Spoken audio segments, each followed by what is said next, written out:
Una vez mi mamá invitó a un sacerdote a la casa y le dijo, yo siempre acá me huele como a tabaco. Habían huesos de perro y había como un muñeco de trapo. Eso es que yo creo mucho en esa conexión que mi hermano ha tenido con mi mamá y en esas señales que pudieran haber existido. Una, mi mamá soñó con un rostro que tiempo después estuvo procesado en el caso de mi hermano, que era de otra de las personas que se presume que fue autor. Pero mi mamá me cuenta que ella hizo una mirada de la sala de la casa y vio como varios arreglos florales adornando la sala. Y generalmente cuando entramos al cuarto de él, porque nos sentíamos abrumados, nos sentíamos tristes, nos sentíamos aburridos, siempre sentíamos el aroma de ese perfume.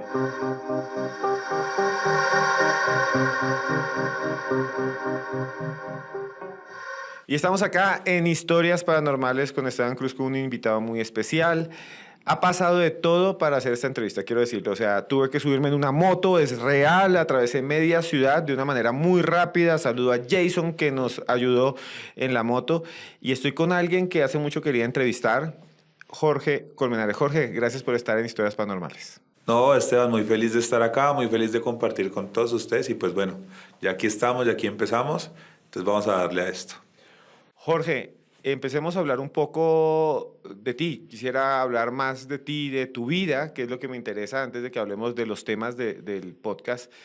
Y bueno, ¿cómo fue tu vida, Jorge? ¿Cómo fueron esos primeros años? ¿Cómo fue tu vida? Bueno, yo recuerdo una infancia muy bonita. Yo recuerdo haber nacido en un hogar rodeado de muchas personas, porque mis papás vienen de provincia, mis papás son guajiros, mi mamá, mi papá y mi mamá son del mismo pueblo, Villanueva, La Guajira, y por cosas de la vida y de luchar y de perseverar, terminaron acá, cada uno en años distintos, porque ellos se llevan 5 o 6 años viviendo acá en Bogotá y encontrándose acá en Bogotá. Mira cómo son las casualidades de la vida, los dos del mismo pueblo, del mismo departamento, del mismo pueblo, pocas calles de distancia, pero se vienen a conocer acá en Bogotá. Y es en donde inician su vida. No venían de las familias más adineradas del pueblo, sino familias luchadoras que querían salir adelante. Y entonces ellos, para lograr sostenerse, mi hogar se convirtió como en una embajada de guajiros en Bogotá, porque mi papá empieza a recibir primos mayores con el único fin de lograr tener fondos para solventar el pago del apartamento de ellos. Entonces por eso yo digo que siempre tuve o siempre he recordado una infancia rodeada, una infancia bonita, una infancia en donde yo era el menor de la casa, el más travieso, pero siempre todo me lo acolitaban, todo me lo perdonaban. Entonces siempre he dicho que fue una infancia bonita. La verdad, mi niñez fue, yo la recuerdo muy bien, con muchos castigos, pero muy bien. Y bueno, y en esa infancia hay muchas conexiones con el mundo de La Guajira. Eh, Tú ibas mucho a La Guajira, visitabas Villanueva, conociste mucho de la cultura del departamento. Sí, nosotros todos los años en diciembre fuimos a La Guajira. Nuestros papás, a mi hermano y a mí siempre nos inculcó la cultura costeña. Nuestra comida era costeña, por eso tanto mi hermano como yo siempre nos ha gustado mucho la música vallenata, esas raíces guajiras.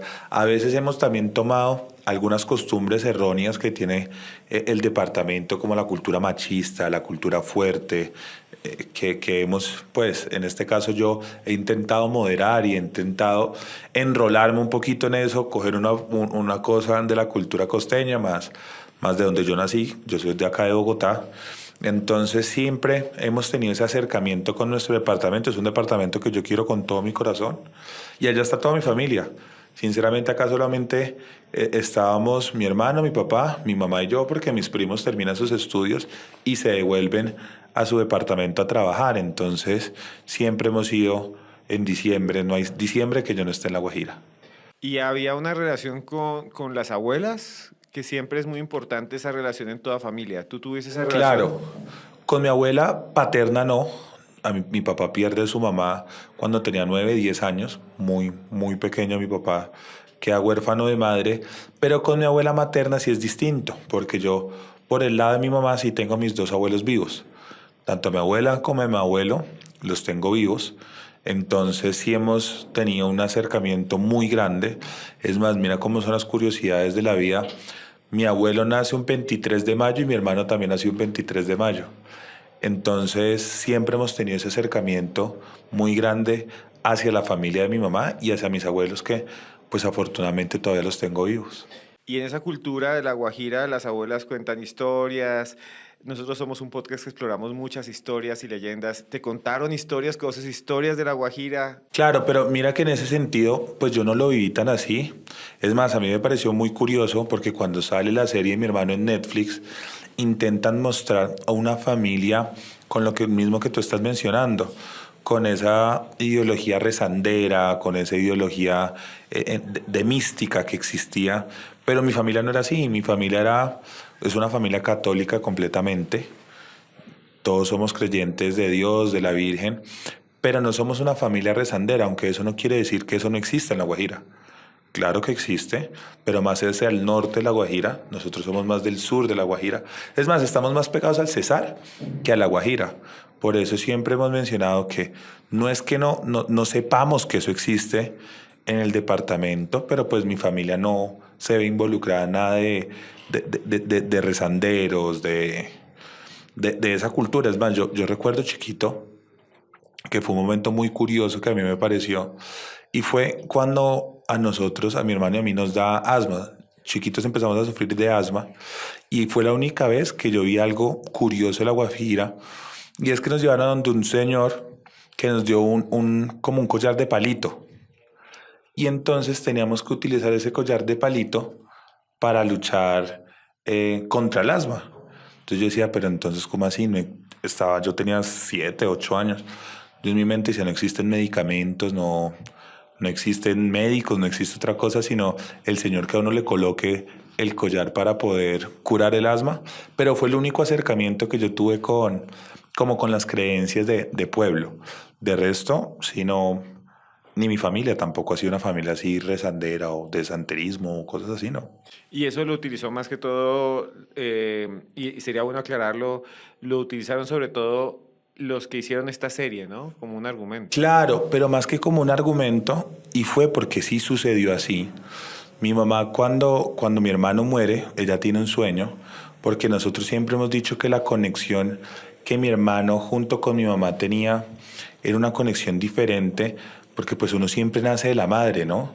Y mi hermano se convirtió como en ese mejor amigo, en ese cómplice que mi mamá siempre quiso tener, siempre tuvo, porque en mi hermano encontró un mejor amigo, en mi hermano encontró un compañero de vida.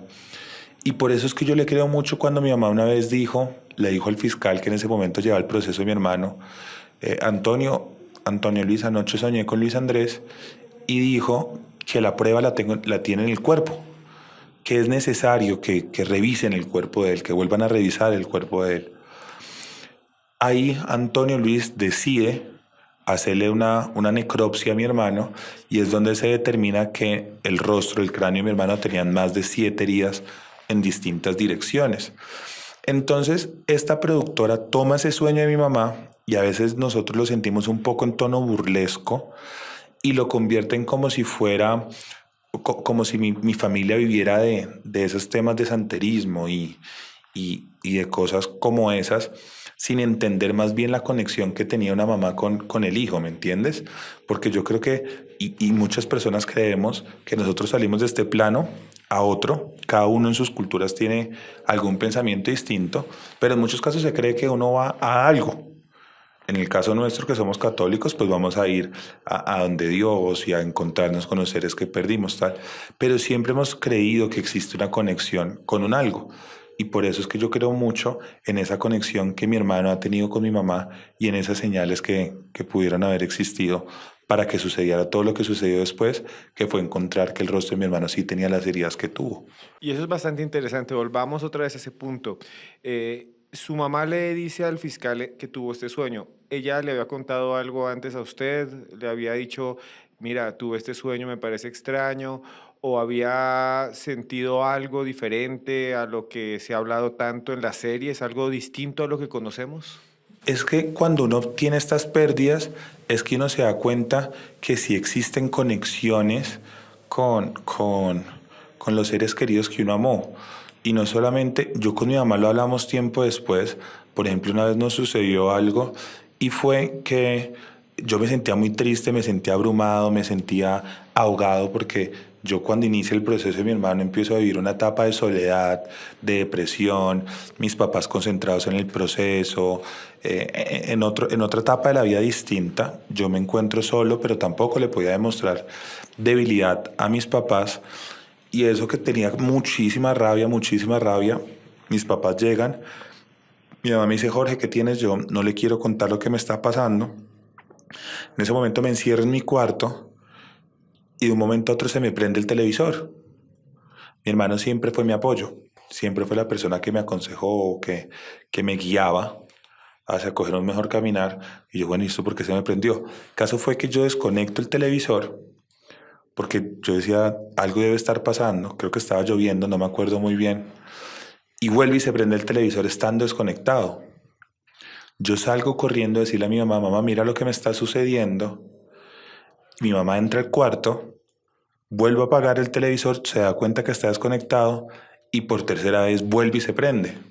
Ahí fue en donde nosotros entendimos que sí existe esa conexión con ese ser humano que uno perdió.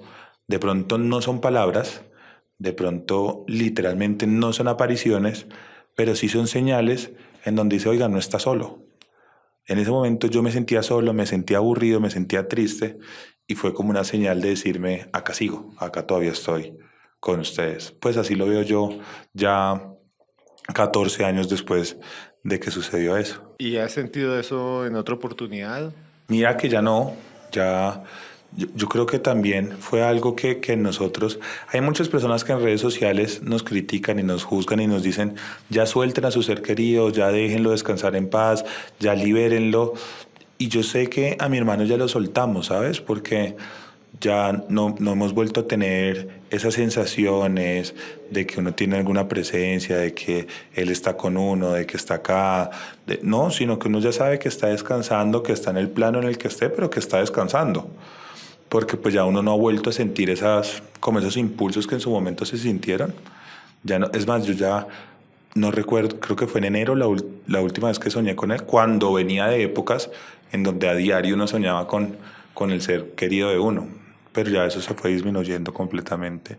Es normal, dicen muchos psicólogos, antropólogos, yo mismo lo soy, que uno sueña en las etapas de duelo, pero hay otros sueños que a veces también tienen que ver con esas conexiones que se tienen entre hermanos, entre padres, entre hijos. Y quisiera preguntarle si nos puede narrar alguno de esos sueños que vivió, si usted quisiera. Mira que Esteban, mis sueños eran más que todo como recuerdos de vivencia, como recuerdos de momento que nosotros dos gozamos, disfrutamos. O sea, cuando yo soñaba con mi hermano, era más bien flashback de etapas que ya nosotros habíamos vivido. Pero lo distinto son los de mi mamá.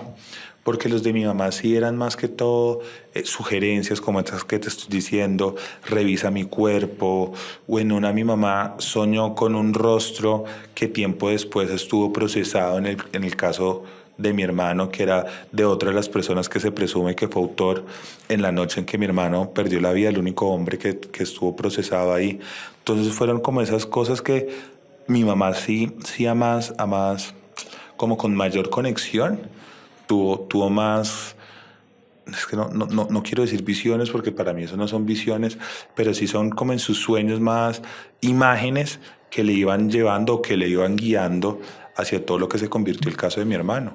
¿Y ese sueño de ese rostro fue antes de que se conociera el nombre de esa persona? ¿Fue después? Claro, fue mucho antes que mi mamá decía, veo a un joven con pelito levantado, blanquito, y empezó a escribirlo. Y entonces junto con una prima, que era la que acompañaba a mi mamá, estaba revisando y buscando fotos, pero no encontramos el rostro. Hasta que tiempo después, cuando yo inicia la investigación, mi mamá dice, esa fue la persona que yo vi. Entonces por eso es que te digo que la de ella sí era una conexión mucho más fuerte a la que vivíamos nosotros. Y aparte de los sueños, también se dicen que hay diferentes manifestaciones en eso, con esas conexiones. Por ejemplo, hay gente que siente un perfume, aromas. Ah, eso sucedió mucho. Cuando entrábamos al cuarto de mi hermano, Mi hermano solamente utilizaba un perfume en específico y generalmente cuando entramos al cuarto de él, porque nos sentíamos abrumados, nos sentíamos tristes, nos sentíamos aburridos, siempre sentíamos el aroma de ese perfume. Siempre como que pasaba el aroma de ese perfume y era totalmente extraño. Es, hasta una vez que ya mi mamá ese perfume se lo regala a un tío mío, que ella quiere mucho, ya el perfume no estaba en la casa, pero en el cuarto de él se seguía sintiendo ese perfume. O sea, era como, yo creo que no todas las personas logran entender eso, sino como quienes viven esas etapas.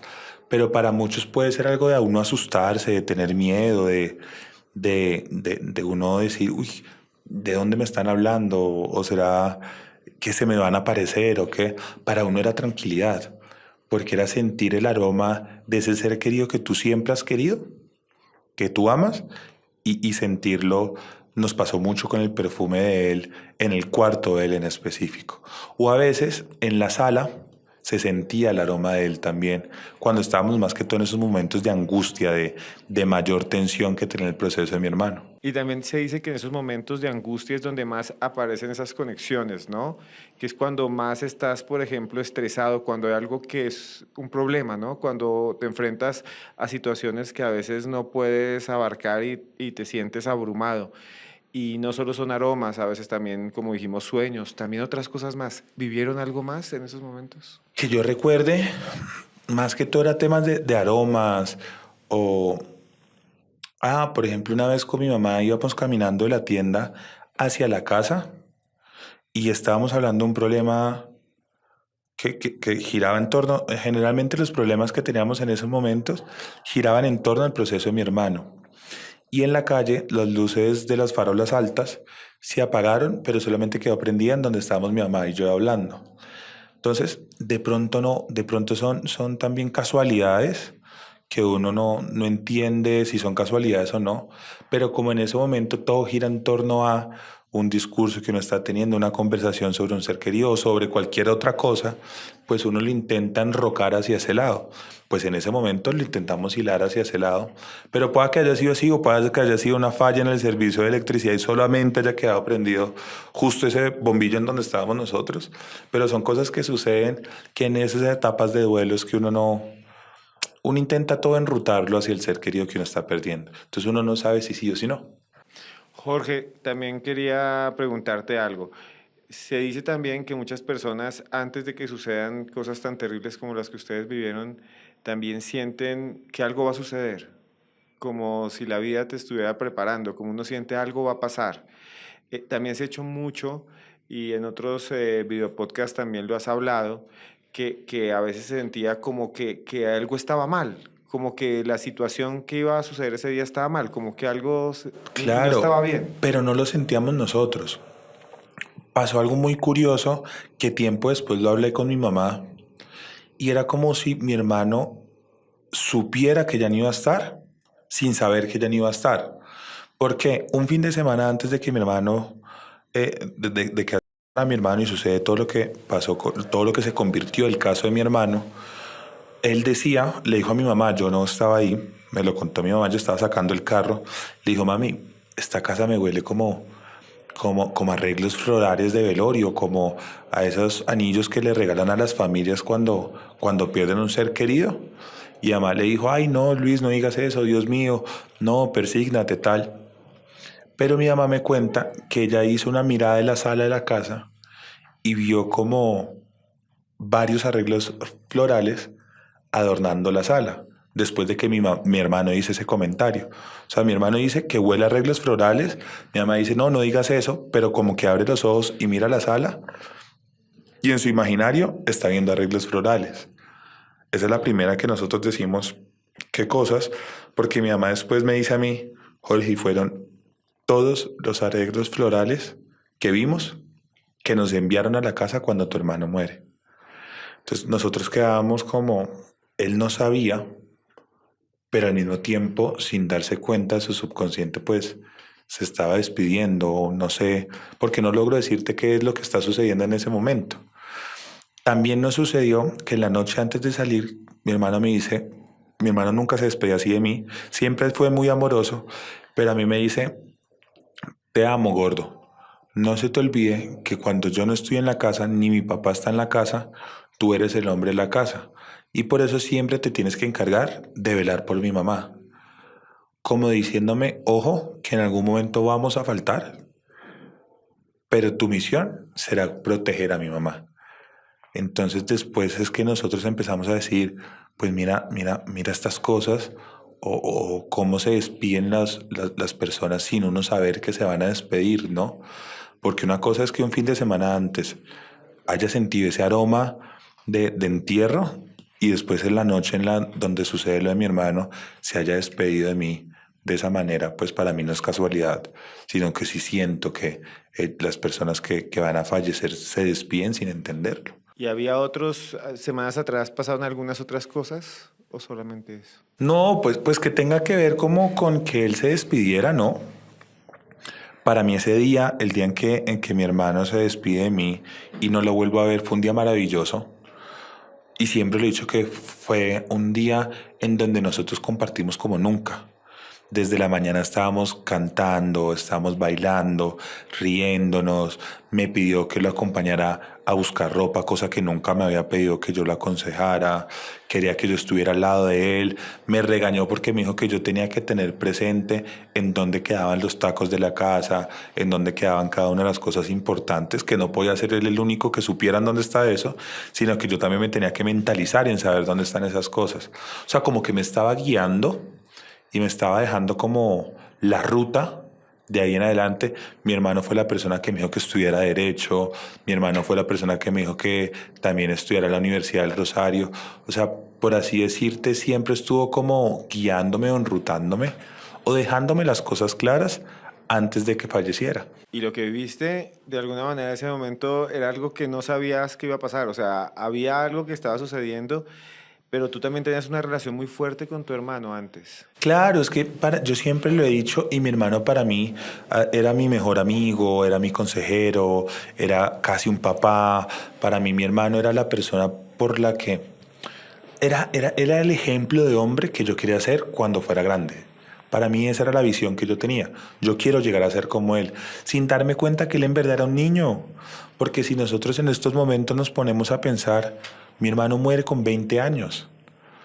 O sea, era una persona que apenas estaba empezando a vivir, pero para mí ya era una persona grande, ya era una persona que yo quería llegar a ser. Es más, cuando yo cumplo 20 años, yo digo, pucha, estoy en la edad en donde mi hermano pierde la vida y todavía ni siquiera sé qué hacer con ella. O sea, todavía no sé qué voy a hacer más adelante. Y yo ya sentía que él tenía claro lo que él iba a hacer, porque él siempre decía que quería irse a vivir fuera del país, que él quería viajar, construir su familia, conocer. Mi hermano estudiaba Ingeniería Industrial y Economía. En una tenía promedio 4.7, 4.8. O sea, siempre fue una persona muy estudiosa, muy brillante y tenía sus metas claras. Cuando yo llego a su edad, yo digo, Dios mío, yo no puedo creer que estoy a la edad en donde mi hermano muere y todavía no tengo ni la mitad de cosas claras como la tenía él. Entonces por eso es que yo a veces me asombro en decir, pucha, mi hermano sí era mi todo, porque era ese ejemplo que yo tenía, o sea, esa visión lejana que uno tiene, eso era mi hermano para mí. Y desde más jóvenes, desde más pequeño, ¿cómo era esa relación? Volvamos a recordar algunos momentos que tú quieras contar a la gente. No, mira que era una relación muy bonita. O sea, independientemente de que nosotros nos lleváramos 5 años, porque él fue mayor que yo 5 años, siempre mi papá nos educó, aunque uno el mayor se tiene que respetar, el mayor se tiene que escuchar. Y eso yo lo cumplí. Yo lo escuchaba, lo respetaba. Mi papá cuando empieza a surgir en su vida profesional y empieza a viajar mucho, entonces yo al que le decía que quería hacer esto o esto otro, o pedirle permiso era mi hermano. Es más, yo pasé por muchos colegios y la única persona que a mí me daba miedo que me regañara fuera mi hermano. A mí no me daba miedo que me regañaran mis papás, me daba igual si me regañaban mis papás. Pues no lo veía como algo que me fuera a afectar. Si me regañaba mi hermano, sí lo veía como algo que me fuera a afectar. Entonces Esteban era ese hermano, cómplice, consejero, pero justo mi hermano fallece en el momento en la vida en donde la relación de hermanos se empieza a balancear. porque ya los dos estábamos en una etapa de adolescencia en donde ya podíamos compartir ya otros escenarios, empezar a salir a fiestas, que si uno se quería tomar una cerveza con el hermano lo hiciera, y lo alcanzamos a hacer un poco, pero era en ese momento en donde se balanceaban las relaciones y ya se empezaba a construir más el parcerismo, ya usted ya no es el niño, sino que usted ya va a ser mi parcero, mi compañero. Entonces sí en ese momento fue difícil, pero se logró vivir o se logró gozar de una manera diferente entre nosotros dos. Después de todo este tiempo y todo lo que se ha hablado y todo lo que se ha dicho, hay muchas cosas que se vuelven como leyendas y mitos, ¿no? De la gente. Y hay gente que hace cosas que para mí yo nunca haría en la vida. ¿Tú qué piensas de esa gente que va y dice que son mediums, que se meten en el caño del virrey? ¿Qué piensas de esa gente? Pues a mí me ha parecido que se han intentado burlar de la imagen de mi hermano, ¿sabes? Por ejemplo, hubo un programa muy famoso acá en la televisión colombiana de un español que llegó al virrey y empezó con las personas que lo acompañan y le rodean a él a decir estamos sintiendo su presencia, estamos sintiendo las vibras, nos está hablando, cuando ni siquiera... Es más, nosotros en las investigaciones que hemos hecho hemos determinado que ni siquiera sucedieron ahí los hechos, que después colocaron el cuerpo de mi hermana debajo del virrey, sí, lo tenemos más que claro, porque los bomberos llegan al caño del virrey, al punto en donde Laura Moreno les dice que mi hermano se lanzó a eso a las 4 de la mañana. Revisan con los bombillos que tienen los carros de bomberos que son los que iluminan, te pueden iluminar lo que tú quieras y no había un cadáver, no había un cuerpo. Aparece después a las 6 de la tarde en ese mismo caño, que ahí es donde empiezan las dudas del proceso, porque a las 4 de la mañana no estaba, pero porque a las 6 de la tarde sí.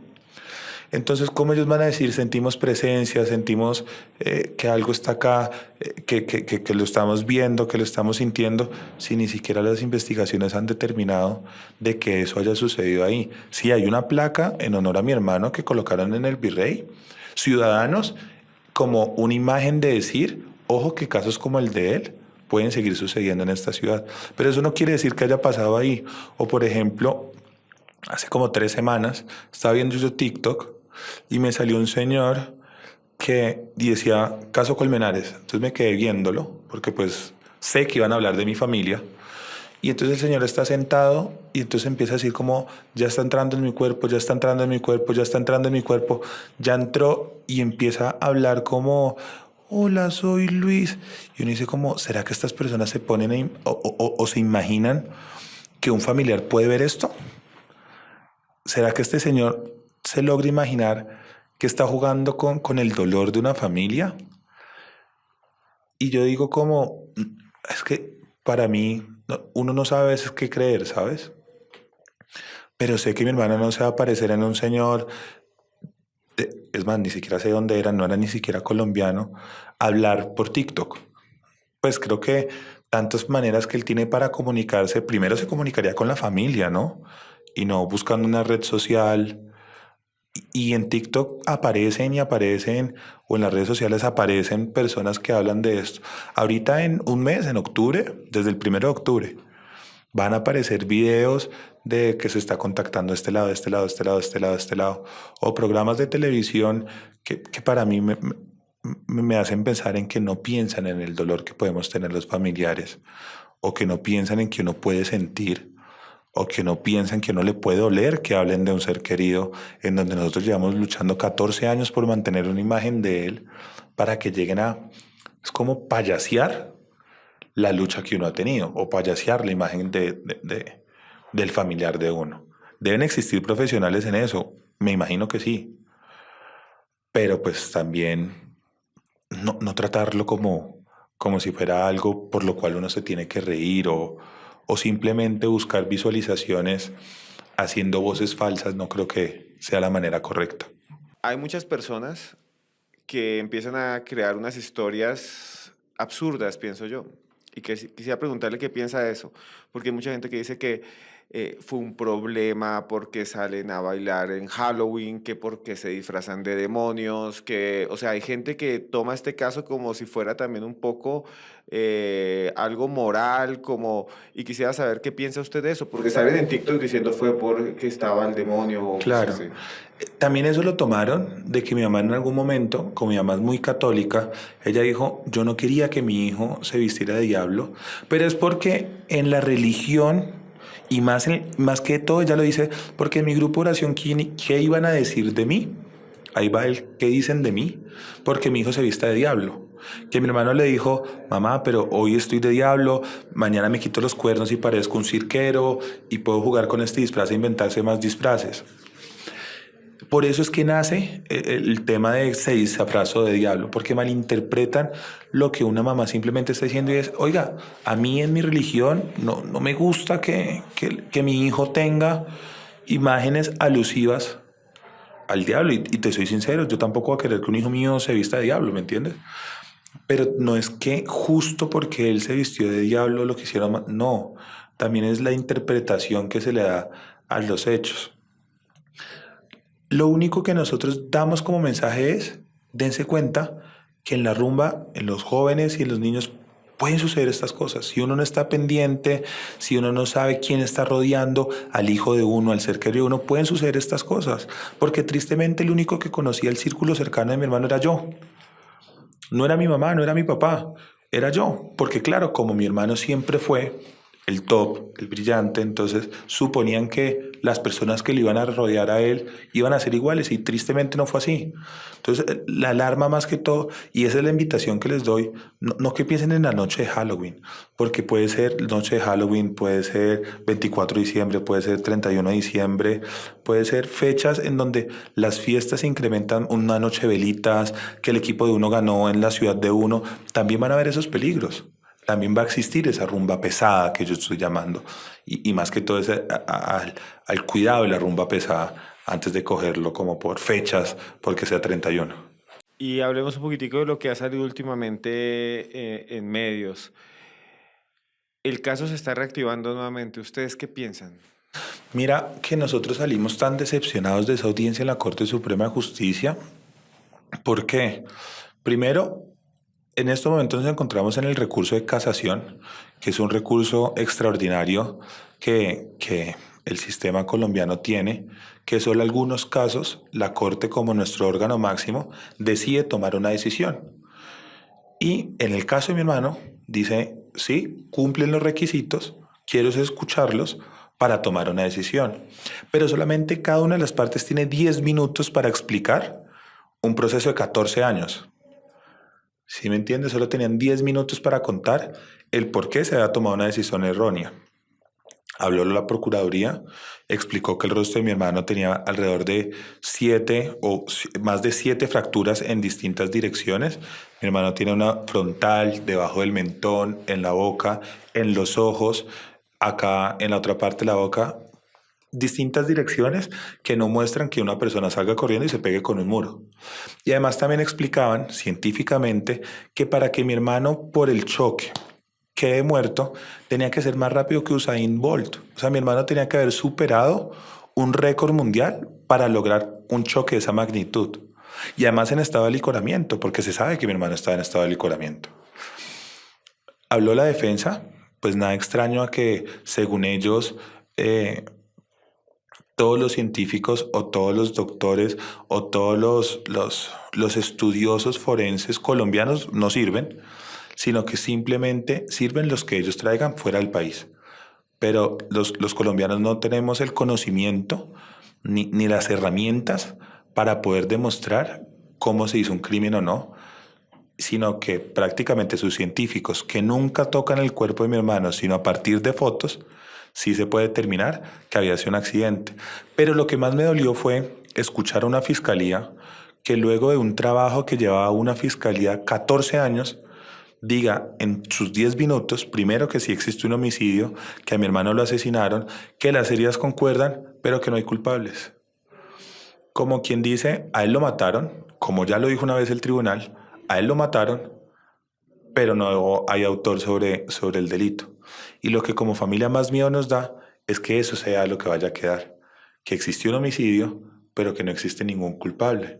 Esa era la pregunta que yo tenía, porque mucha gente todavía piensa, Jorge, que será que sí, será que no. Ya la justicia estableció hace mucho tiempo que fue un homicidio. Claro, el Tribunal Superior de Bogotá determinó que sí existe un homicidio en el caso de mi hermano, que las heridas no concuerdan como las heridas de un accidente, que no se puede determinar que existe un accidente, sino que sí existió un homicidio. A él sí lo violentaron y como familia siempre también lo hemos dicho, no era que unos jóvenes esa noche se levantaran y dijeran vamos a matar hoy a Luis Andrés. Eran unos jóvenes de 20 años. Y en ese momento era cuando en Bogotá más se vivía la violencia en fiestas, porque los jóvenes tenían el concepto de salir, tomar, volverse nada y salir de pelea.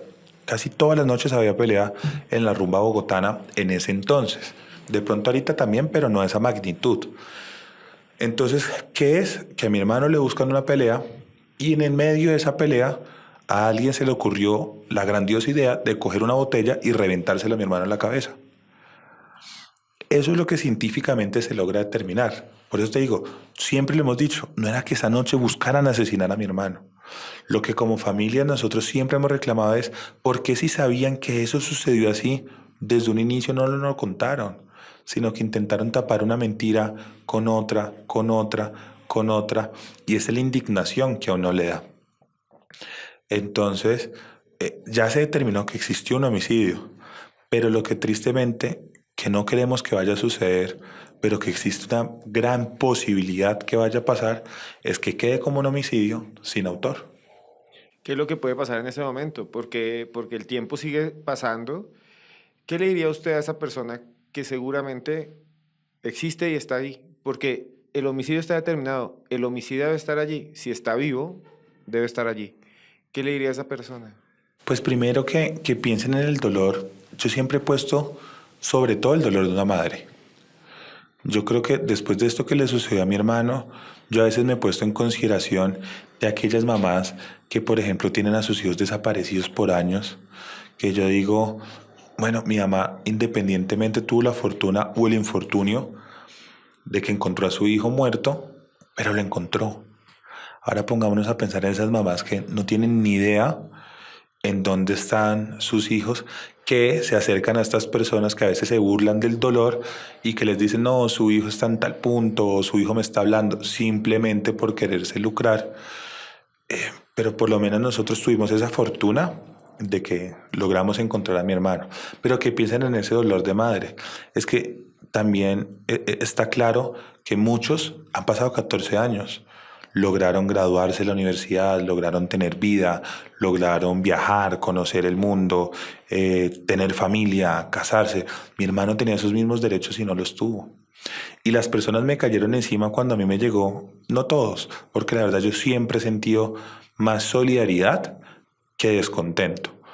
Pero algunas personas me cayeron encima porque yo publiqué una foto en donde Laura y Jessy, a 2 semanas antes de la audiencia en la Corte Suprema de Justicia, se encontraban en Madrid. Y ahí está el mensaje y el punto exacto, es que ellas tuvieron la fortuna de conocer un país como es España y lo hermoso que es, o una ciudad tan divina como es Madrid. Mi hermano también tenía ese derecho y no lo pudo conocer, no pudo viajar. Y es que piensen en eso, en que él también tenía derecho a tener una vida. Es la impunidad, es la impunidad. Y eso es lo más triste. Y entonces también a uno le dicen, pero ya volvemos al mismo punto del inicio, déjenlo descansar, dejen su alma en paz, dejen su alma tranquila. Y uno les dice, pero es que entonces ¿hasta dónde va el sentimiento de uno por su ser querido? Yo creo que uno no tiene que dejar tirado la imagen del ser querido de uno simplemente por el hecho de que uno no siga creyendo que puede existir justicia, ¿por qué no? ¿Por qué cree, Jorge, por qué crees que en muchos otros casos, donde también hay gente poderosa, sí se encuentra al culpable? ¿Y por qué en este ha sido tan difícil? Es que el proceso de mi hermano mezcló tantas cosas. Primero, mezcló una de las universidades más prestigiosas que tiene este país. Segundo, mezcló que están los abogados, independientemente de la parte que sea, más importantes que tiene este país. Nosotros tenemos al doctor Jaime Lombana, un gran abogado rosarista, que hago la aclaración porque muchos dicen, es que la familia Colmenares es millonaria porque tiene a Jaime Lomana abogado. Nos los dio gratis. Él lleva este proceso desde hace 14 años totalmente gratis. Que es importante hacer esa aclaración porque después creen y lo secuestran a uno, que uno tiene quizás cuantas cosas y que uno es rico. Está el doctor Granados, que también es un abogado prestigioso, los dos abogados de un expresidente del país. Estaba el doctor Iván Cancino, estuvo el exfiscal Mariguarán. O sea, si te das cuenta, no te he bajado de un abogado cualquiera en ninguno de los lados. Entonces está la mezcla de la universidad, la mezcla de los abogados y además de eso, tantas cosas que han sucedido en el proceso de mi hermano. Cuando se nos metieron a nosotros como familia a la casa, también lo que sucedió con estos testigos, que es la hora y no sabemos por qué lado llegaron, pero llegaron a contar distintas versiones que terminaron afectando el proceso de mi hermano, los denominados falsos testigos. Se mezcla que a los abogados, tanto al doctor Lombana como al doctor Granados, en algún momento les colocan una sanción que los envían en al Cantón Norte a estar 48 horas por hablar del proceso, porque llega un punto en el que el caso de mi hermano estaba sonando tanto en todo el país que nos prohíben a las partes hablar en los medios de comunicación. Hasta ese punto llegamos. Es que el proceso de mi hermano tenía un segmento en los noticieros del país. Todas las noches, como si fuera una novela, la gente se sentaba a mirar qué había pasado esta noche en el proceso de mi hermano. Entonces se confabulaban muchas cosas que lograron, y así lo han denominado. El proceso de mi hermano ha sido el proceso más sonado de la última década en el país. Yo creo que en Colombia no se había escuchado un proceso después de la muerte de Luis Carlos Galán tan sonado como lo que está sucediendo con el proceso de mi hermano. Y sigue. Es que date cuenta que acá nosotros estamos en un país en donde se olvida muy rápido. Pero el caso de mi hermano ha durado 14 años y en octubre sigue sonando. Entonces eso ha mantenido que la vigencia de mi hermano siga clara, pero lo triste es que seguimos sin saber qué fue lo que sucedió. Y eso es lo más extraño. Es lo más extraño porque dan muchos años, se estableció ya que fue un homicidio, pero es muy raro porque en muchos otros casos que también combinan gente importante, gente poderosa, siempre al final se sabe qué sucedió. ¿Usted cree que en unos años vamos a saber? Más que eso, y acá me pasó algo raro, y era que creo que había soñado que me estaba haciendo esa pregunta, no me acuerdo cuándo. Se siente eso que uno como que siente que lo vivió, pero no lo... Y además el tema y el programa y todo se confabula. Esperamos, es lo que nosotros creemos y queremos, que sepamos, así sea en unos años, por el mismo descanso y de mi familia y todo, qué fue lo que sucedió. Aunque en matrices, según lo que uno va reconstruyendo y todo, pues uno más o menos va a hacer una idea, pero la verdad es solo una. Y las únicas personas que tienen esa verdad, y siempre lo he dicho con nombre propio, es Laura y Jessie, que fueron las únicas personas que estuvieron hasta el último momento con mi hermano, o eso mismo lo dijeron ellas, que fueron las últimas personas que lo vieron. Entonces, que esa verdad que ellas tienen acá, pues no las cuenten. ¿Usted cree que algún día lo van a hacer? No sé, esperamos que sí, pero no, ahí sí no sé, porque mira tanto tiempo que ha sucedido y se han callado. Porque Laura en una interceptación lo dijo, es que yo fui la única persona que evitó y Jessie es más testiga mío que de la fiscalía, es más testigo mío que de la fiscalía. Yo soy la única que sé lo que pasó y mira todo lo que ha callado. En parte, decir la verdad lo liberaría a las personas. Claro, y es que lo único que nosotros como familia, uno tiene derecho a pedir tres cosas, verdad, justicia y reparación. Y nosotros siempre hemos dicho, no tenemos ni la mínima intención de tener una reparación, porque uno no puede tasar monetariamente el valor de un ser querido. Por eso cuando sale la serie de Netflix de mi hermano, nosotros tampoco entramos en un conflicto con Netflix. Porque es que nosotros nunca autorizamos que esa serie saliera a la luz. Nunca firmamos los derechos para que esa serie saliera a la luz. Una señora se aprovechó, porque fue una aprovechada, se aprovechó del cariño que mi mamá le logró tener, que se llama Maureen Maya, del cariño que mi mamá le alcanzó a tener, que le permitió que retratara su día a día, y toma ese libro y se lo vende a una productora. Y de ahí nace toda la serie de mi hermano. Ustedes no reciben un peso, Ni tampoco firmamos unos derechos. ni lo quieren. No, porque después nosotros decíamos, listo, el personaje de Jorge Colmenares se llama Jorge Colmenares. Ok, utilizaron mi imagen y mi nombre. Puedo pelear. El de mi papá, Luis Alonso Colmenares. El de mi mamá, Oneida Escobar. Utilizaron el nombre exacto de nosotros. ¿Pero para qué? Que de pronto podíamos ganar. Pero primero que ganábamos plata. Y tumbábamos lo que siempre hemos creído como familia, y es que uno no puede tener un valor monetario en un ser querido. Y es que la gente puede pensar, mucha gente piensa que ustedes son millonarios Claro. y que vendieron los derechos y eso no fue así. No, nunca los vendimos. Nunca vendimos los derechos. Ni tampoco peleamos con Netflix por haber sacado la serie. Y segundo, en esos momentos estábamos en conflicto acá por el crimen de mi hermano, y para iniciar otro conflicto, porque ese sería en Los Ángeles. Entonces ya 2 peleas, decíamos como hasta dónde nos vamos a desgastar por algo que, bueno, que las personas lo vieron bien. Y que cada uno, lo interesante que es esta serie es que deja que las personas piensen o tomen una decisión sobre el proceso de mi hermano, pero que este espacio me sirva para aclarar que nosotros nunca autorizamos que esa serie saliera al aire. Nos enteramos, es más, lo curioso es que nos enteramos porque un amigo mío, actor, me dice, Jorge, me llama un día, Jorge, necesito un favor suyo. Yo, claro, cuénteme. Venga, recomiéndeme en la serie de su hermano, que acabé de hacer un casting sobre un personaje. Yo le digo, ¿qué? ¿Recomiéndeme en qué? Sí, en la serie de su hermano. ¿En la serie de qué? Me dijo, ¿cómo si usted no sabe? Netflix en estos momentos se encuentra produciendo la serie de su hermano. Yo le dije, oiga, me estoy enterando por usted. No tengo ni idea de esa serie. Ni siquiera lo consultaron. No, y en ese momento él le dio rabia porque pues, y lo entiendo, pues cómo van a creer que van a estar haciendo la serie de la familia de uno sin uno estar enterado. Yo le dije, no, en verdad no sé.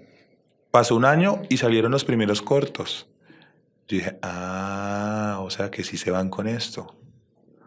Me esperé hasta las 2 de la mañana hora colombiana, que era cuando lo lanzaban en Los Ángeles, para verme el primer capítulo y poderle contar a mis papás de qué trataba la serie. Me tocó verme como 3 capítulos porque después teníamos una entrevista. Mis papás estaban en que tenían que descansar, no la querían ver. Entonces, cojamos al menor para que se trasnoche, mire esto y después haga la entrevista. Entonces yo coger 30 minutos antes, mire, pasó esto, hablen. Porque es que nosotros no teníamos ni idea de nada. Absolutamente nada. Lo mismo ha pasado con libros, ¿no? Claro, el único libro que está autorizado fue uno que sacó mi mamá este año, que se llama Mi Via Crucis. ¿Y por qué ella saca ese libro? Porque ella ahí quería contar absolutamente todo. Porque generalmente las personas se hacen la imagen de algo que sucedió, pero por dentro también nosotros estábamos viviendo otro duelo distinto. Existió la separación de mis papás en medio del proceso de mi hermano, cuando a mí me tocó irme del país y mi mamá queda acá en el país sola, como esas historias que suceden dentro de la familia, que a la luz éramos una familia supremamente unida, pero por dentro también nosotros teníamos nuestras propias fracturas, que en los duelos es normal que suceda, que empiezan a existir esas fracturas, porque cada uno se intenta entregar a vivir su duelo a su manera. Entonces mi papá era a traer la comida a la casa, a seguir trabajando. Mi mamá luchar por salvaguardar la imagen de mi hermano, y la mía era no mostrarle debilidad a mi mamá para que pudiera hacer sus cosas. Entonces como que cada uno vivió su duelo a su manera, pero por dentro estábamos rotos. Jorge, quiero volver a algo que nos contó y que yo conocía también, y es que hubo cosas muy extrañas alrededor, por ejemplo, que se les metieron a ustedes a la casa. Claro, mira que un día mi mamá me llama, me dice, Jorge, nos llegó un sobre a nosotros. Mira, Esteban, que eso sucedía todas las semanas. Algo nos dejaban debajo de la puerta. Personas que escribían versiones de cómo sucedían las cosas. Yo creo que ustedes tienen que investigar de esta manera. Y pues les parecía interesante dejándolos por debajo de la casa, pero a veces, y lo agradezco porque en muchos casos pues eran las personas echarle cabeza a intentar ellos mismos resolver el crimen de mi hermano, pero también a veces sembraban esperanza o ilusiones de que a uno le iba a llegar alguna información. Y en específico eso sucedió con mi casa. ¿Por qué? Porque nos dejan una USB y nos dicen, acá nosotros Mira que cuando sucede lo de mi hermano, después los investigadores van a buscar los videos y no apareció los videos de ninguna de las cámaras alrededor del Virrey, ni por las calles cercanas al Virrey. No había ni una sola cámara. Y este sobre, porque ya lo puedo contar, decía como acá está la evidencia en video de lo que le sucedió a Luis Andrés. Y mamá me llama al celular y me dice, Jorge, por favor revisa una USB que te dejé en la casa para que me digas si es lo que dice la nota o no. Yo llego a la casa, la meto en el computador, reviso, tal. Entonces yo llamo a mi mamá, mamá, la voy a dejar en tu escondite, pero después en la casa hablamos de eso, tranquila. Claro, no le dije si era, no era, no le dije nada. Le dije, tranquila, te lo dejo en tu lado. Salgo yo de la casa queda sola. Mi mamá llega 2 horas después y me llama y me dice, Jorge, ¿tú ya estás en la casa? Yo, no, mamá, ¿por qué?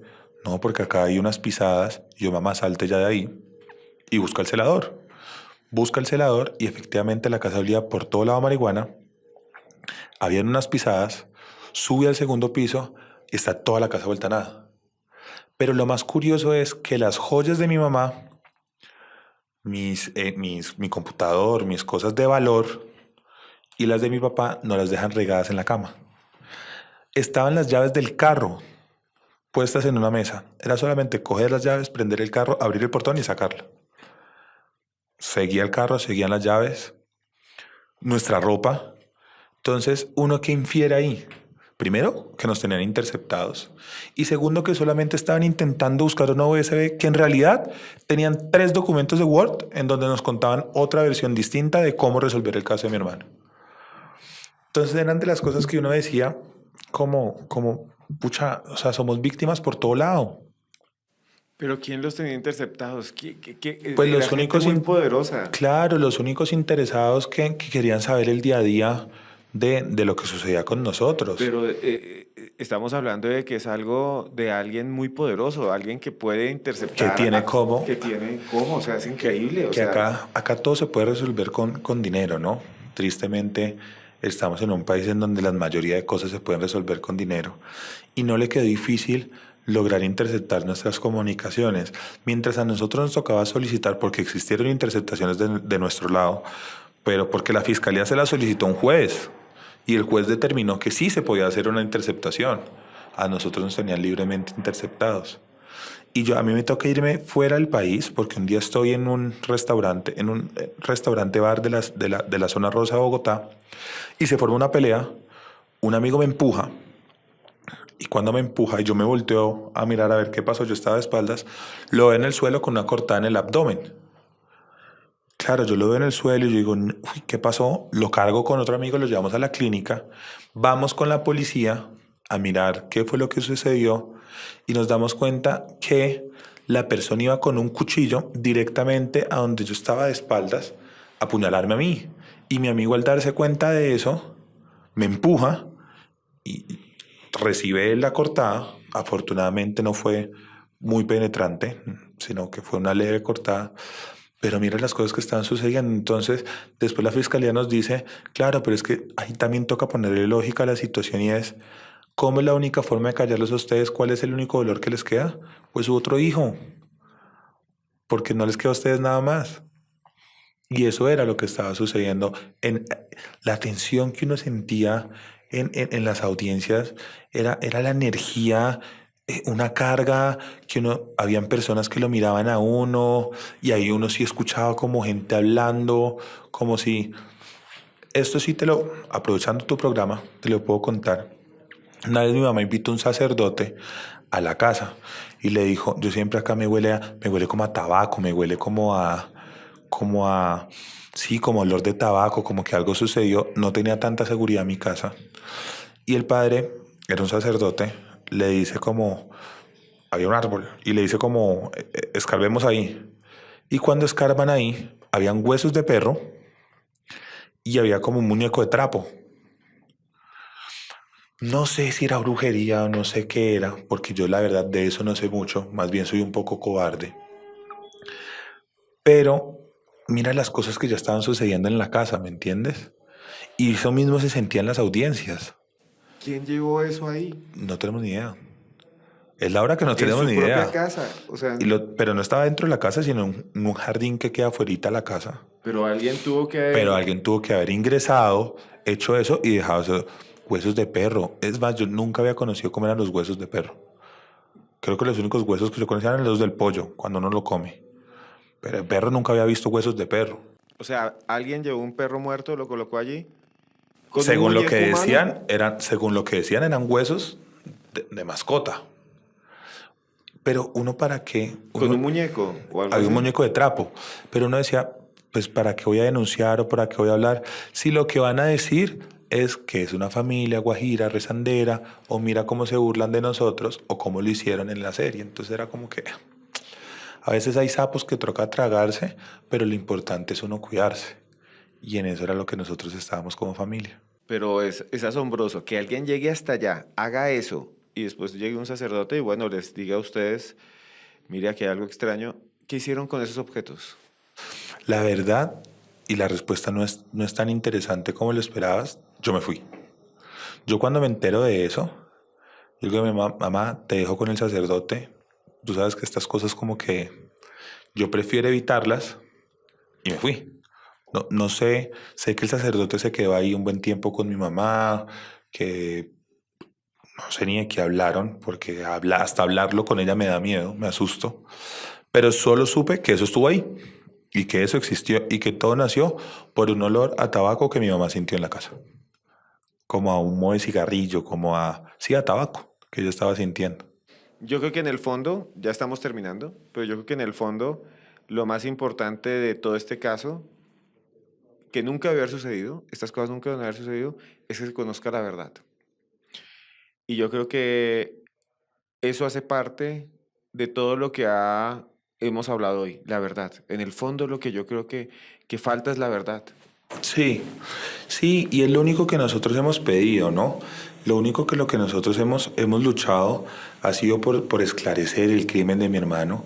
El caso de mi hermano nace justamente por eso, porque mi mamá decía, yo conozco a mi hijo.